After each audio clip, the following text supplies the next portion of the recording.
What's poppin'? It's the idiosyncratic, Umi the GOAT. I'm locked in with 9A Films. It's lit. We got Umi the GOAT here. What's going on with you? What's poppin'? None. I see, you know what I'm saying, you dripped out over there. So you got the green hair going on, you know what I'm saying? Got the lock on your neck, you feel me? Before we even get started, man, where the swag come from? Where the drip come from?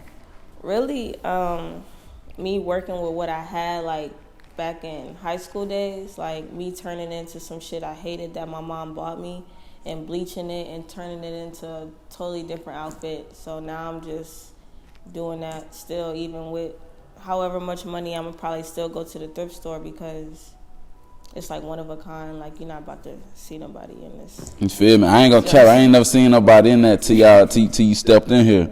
Yeah. So Look, that's the real drip right there. Tell us that 1-on-1. The 1-on-1. You feel me? The 1-on-1. Drip. So, you know, I've been checking you out, and I saw that you had you was on the front cover of a magazine. Yeah. So I want you to talk about that for me. What's going on with that? I know that's a big deal. Hell yeah, that was definitely a surprise. I went to Revolt, what was that, over the summer or so, in the summer, and to be real, I didn't even buy no tickets. Somebody gave me some free tickets, and I just made that shit count. Like, I snuck into Diddy trailer, I snuck into VIP, so I was out, I was networking, and I ran into the right photographer, and he kept, like, saying, let's take a pic, and I'm just like, nah, not today, I'm not swagged out, my hair not done, I'm gonna come back tomorrow, because it was an all-week thing.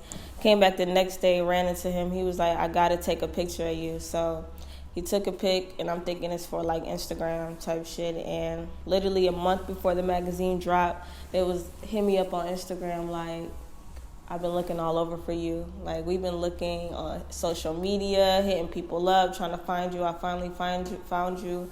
We about to drop this magazine. It's the first issue.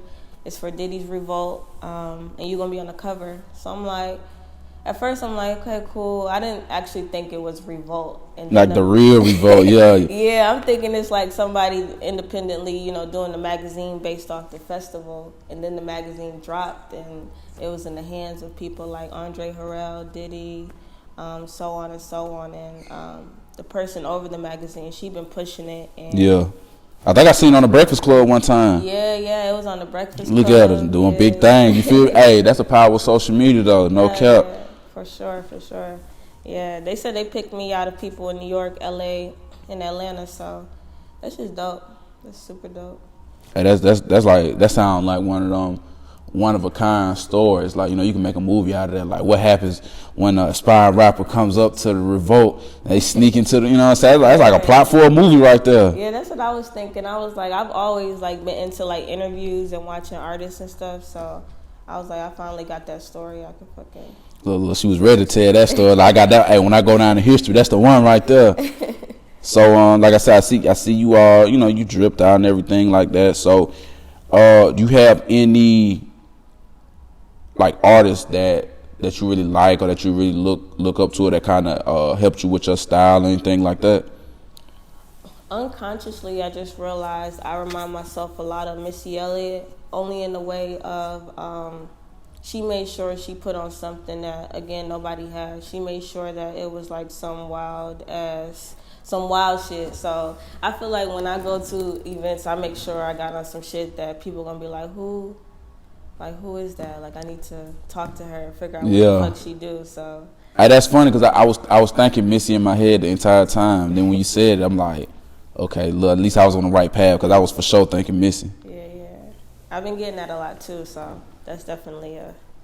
So as a female artist, you know, we see a lot of you know, other female artists. It's kind of like a renaissance. Like, they're all kind of taking over the game. You got your Megans, your Dojas, your Cardis, your No Names. You know what I'm saying? Even if we go to like R&B, from your Summers to your SZAs, how does that feel for you as a female artist?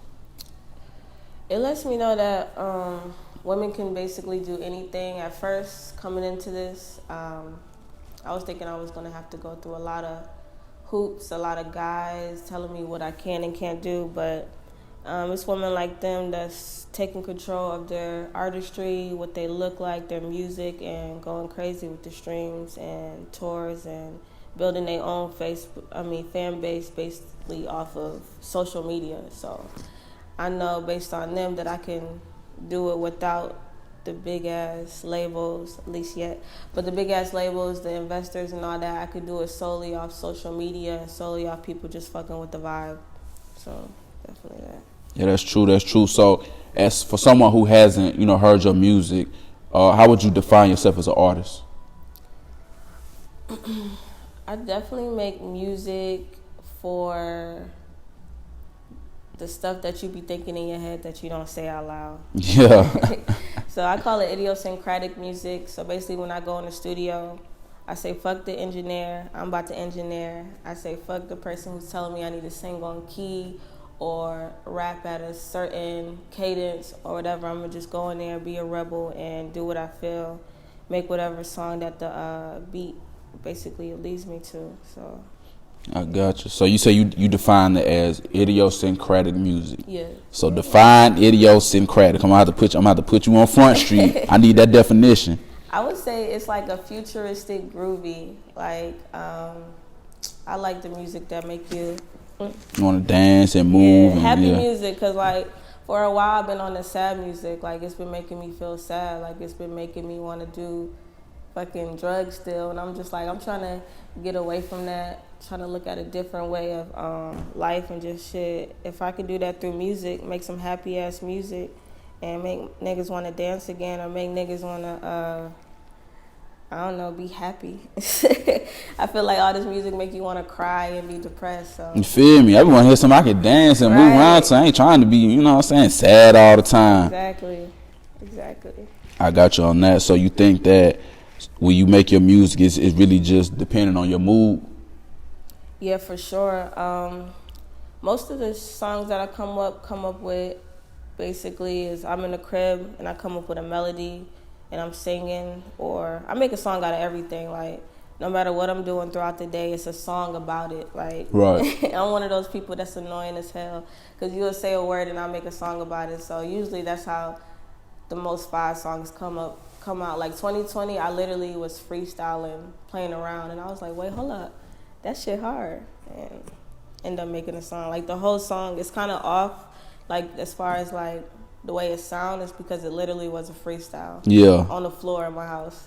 Just chilling. You just woke up and was like, I'm finna freestyle this shit real quick. Dope ass beat, yeah, for sure. I got you. So I'm looking at your hair. Now the last time I seen your hair, it was yellow. Now it's green. So what colors do you like to dye your hair? Really? I think I tried everything for real. I'm really feeling this green though. This was last minute because I didn't want to come up here with the blonde that wasn't fresh, so I threw on the green to match the fit a little bit. But I'm really loving green, but my go-to is definitely blonde with the blonde eyebrows. I don't know, it just do something to me when I look in the mirror. I just feel like feeling myself. So. I got you. I said that green hard. I don't know how you get your hair to dye like that without damaging, or I don't, all that other hair stuff. You know what I'm talking about. You know what I'm saying. Yeah. So that's a good look too. I ain't never seen nobody get the eyebrows to match neither. You feel me? That's that 1-on-1 that I'm talking about right there. Yeah, for sure. So when it comes to your music, when did you see yourself really starting to pick up a solid fan base? Definitely got to shout out JY's and Playlist Academy. Before then, I had a fan base like at my school. I went to Clark, Atlanta. I had dropped this song called Dub. It's about spending your last dub on a dub, and that's some college shit. Niggas will literally buy weed before they buy some food and shit. Some food being that bitch starving, but they be high. You know what I'm saying? So that's what niggas was on, and I wrote a song about that, and that's, people heard it on SoundCloud, and it kind of got a little buzz. But Playlist Academy, he was just like, okay, you got a couple followers on Instagram, okay, but is niggas gonna come out to your show? So if you get signed tomorrow and they put you on tour, is that shit gonna be packed out, or is that shit gonna be empty? And I was like, yeah, I didn't even think about that. Like, niggas trying to get signed, and I didn't even think about building a fan base. So he created this thing where for 5 weeks, You perform 5 times, so once a week, and then he introduced you to people in the industry, videographers, lawyers, and all that. And we throw a show. Now, the thing with the shows is we had to sell tickets, or basically he'll play you, like he'll make you think you ain't shit for real. He like, you ain't selling no tickets, what you rapping for? So I went out there and I started bringing people, going to the parties and telling people come out to the show, pull up, and then I paid attention to the crowd at the songs that they like, and I realized Fur Coat was the one, so I practiced Fur Coat every single day until I mastered it. And people seeing me perform versus people seeing me on Instagram created the fan base, because now they see more than just what they heard. They're like, okay, not only does she make dope music, but she can perform and she bring people out, and people singing her songs. So yeah, that's what you want right there. Hell yeah, that's what you want. So.